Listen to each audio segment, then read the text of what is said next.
আজ দেখি একটু আগে বিধানসভার বাইরে শুভেন্দু অধিকারীর আবার তার কেটে গেছে। তার কেটে আরও কয়েকজন তার সঙ্গে আমার নাম করে বলছেন যে কেন আমরা ভারতের প্রধানমন্ত্রীর কয়েকদিন আগে সমালোচনা করেছি, 6 তারিখ নাকি ফেসবুকে পোস্ট করেছি প্রধানমন্ত্রীর বিরুদ্ধে। আমি এ তো শুনে ভয় পেয়ে গেলাম, ভাবলাম বোধহয় আমার ফেসবুক হ্যাক হলো কিনা। তারপরে আমি গিয়ে দেখলাম আমার ফেসবুকে প্রধানমন্ত্রীর বিরুদ্ধে বলে নয়, 6 তারিখ আমি কোনো পোস্টই করিনি, কিন্তু সেটা গুরুত্বপূর্ণ নয়। গুরুত্বপূর্ণ হচ্ছে হ্যাঁ, আমি প্রধানমন্ত্রীর বিরুদ্ধে 6 তারিখ না হলেও তার আগে পরে পোস্ট করি, ভবিষ্যতেও করব। আমি না করলেও আমার অন্যান্য কমরেডরা হয়তো 6 তারিখে করেছেন, যারা করেছেন তারা বেশ করেছেন। কারণ দেখুন শুভেন্দুবাবু, প্রধানমন্ত্রী নরেন্দ্র মোদী আপনার বাপ হতে পারেন। আপনি এখন ঠিক করেছেন, কদিন আগে বললেন যে আমরা মোদির বাচ্চা। তো আপনি মোদির বাচ্চা হতে পারেন, আমি তো মোদির বাচ্চা নই। আপনি বাপ পাল্টেছেন, আমি তো বাপ পাল্টাইনি। নরেন্দ্র মোদী আমার কাছে একটা গণতান্ত্রিক দেশের নির্বাচিত প্রধানমন্ত্রী।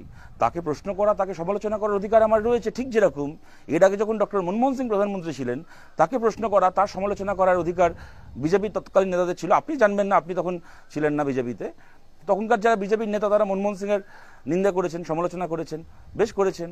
যখন বোম্বেতে টেরর অ্যাটাক হয়েছে, মনমোহন সিংয়ের ব্যর্থতাকে দায়ী করেছেন, বেশ করেছেন, করাই উচিত, আমরাও করেছি।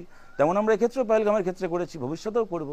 কিন্তু তার মানে এই নয় যে, যেমন মমতা বন্দ্যোপাধ্যায় বলার চেষ্টা করেন যে কেউ পশ্চিমবাংলায় ওনার বিরোধিতা করছে মানে সে বাংলার বিরোধিতা করছে, সেইটা ঠিক নয়। তেমন প্রধানমন্ত্রীর কেউ বিরোধিতা করছে মানে দেশের সরকারের কোনো পলিসির বা কোনো একটা জায়গায় তার ইন্টেলিজেন্সের ফেলিয়ারের বিরোধিতা করা হয়েছে বা তার সমালোচনা করা হয়েছে মানে কেউ দেশের বিরোধী হয়ে যাচ্ছে তা নয়।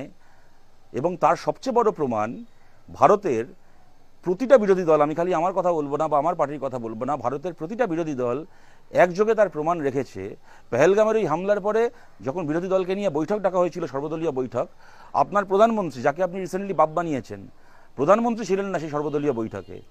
উনি বিহারে ভোটের প্রচার করছিলেন, কিন্তু ভারতের সমস্ত বিরোধী দলের নেতারা তারা ছিলেন এবং তারা আনইকুইভোকালি, তারা একেবারে একেবারে মানে মানে আনকন্ডিশনালি ভারত সরকার যেন সন্ত্রাসবাদের বিরুদ্ধে কড়া পদক্ষেপ নেয় এই প্রশ্নে সরকারের পাশে দাঁড়িয়েছে, যাবতীয় তাদের মধ্যেকার বিরোধ ভুলে।